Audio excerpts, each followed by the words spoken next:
নদীর দেশ। বাংলাদেশ নদীর দেশ। শত শত নদী আছে এই দেশে, জালের মতো জড়িয়ে আছে সেগুলোর কত সুন্দর সুন্দর নাম। মুখে আগুন নেই, কিন্তু নদীর নাম আগুনমুখা। আবার আরেকটার নাম দুধকুমার, যেন দুধের নদী। ধানের নামে মিলিয়ে আছে ধানতারা, ধানসিঁড়ি। এগুলো ছোট নদী। বড় বড় নদীও আছে, পদ্মা, মেঘনা, যমুনা, ব্রহ্মপুত্র। সব নদী একরকম নয়। কিছু নদী এঁকে বেঁকে চলে, কিছু চলে সোজাভাবে। কিছু নদী শান্ত, কিছু নদীর স্রোত বেশি। ব্রহ্মপুত্র বাংলাদেশের একটি বড় নদী। ব্রহ্মপুত্রের জন্ম হিমালয় পর্বতে। সেখান থেকে শুরু হয়ে অনেক পথ ঘুরে বাংলাদেশে ঢুকেছে। হিমালয় থেকে জন্ম নিয়েছে এমন আরেক নদী পদ্মা। পদ্মা নদীর ইলিশ খুব বিখ্যাত। এই নদীতে ঘড়িয়াল দেখা যায়। ঘড়িয়াল দেখতে কুমিরের মতো, কিন্তু নিরীহ, কিন্তু খুব নিরীহ। মানুষকে আক্রমণ করে না।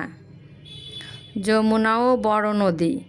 এই নদীতে বাঘাইর নামের বড় মাছ পাওয়া যায়।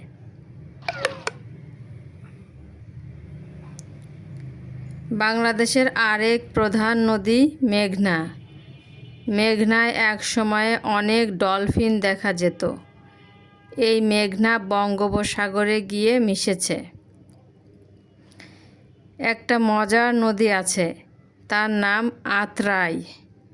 বাংলাদেশ থেকে ভারতে গিয়ে আবার বাংলাদেশে ফিরে এসেছে। যেন শখ হয়েছে প্রতিবেশী দেশকে দেখে আসার। বাংলাদেশ ও মায়ানমারকে ভাগ করেছে এক নদী, তার নাম নাফ। ভারতের লুসাই পাহাড়ে জন্ম নিয়ে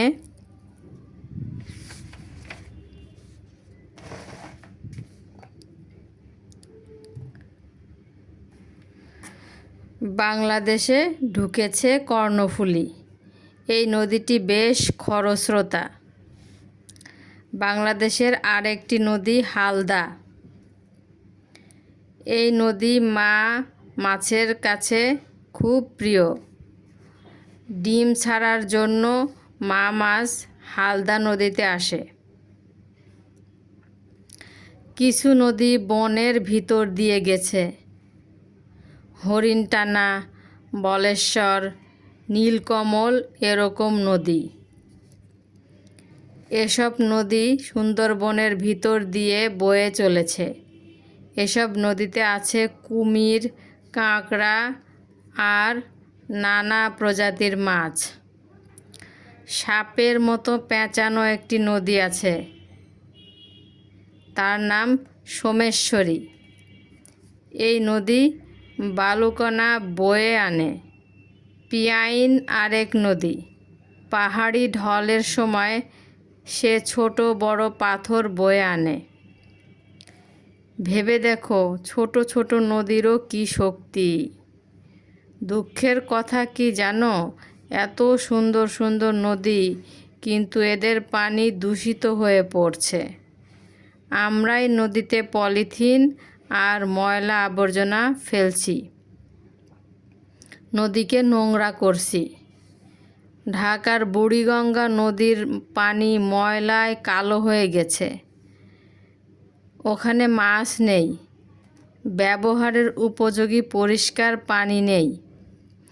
আবার মানুষ নদী ভরাট করে ফেলছে, উজানে বাঁধ দিচ্ছে, ফলে নদী মরে যাচ্ছে। কিন্তু নদী বাঁচলে নদীর মাছ আর অন্য জীব বাঁচবে। নদী বাঁচলে আমরা বাঁচব, বাংলাদেশ বাঁচবে।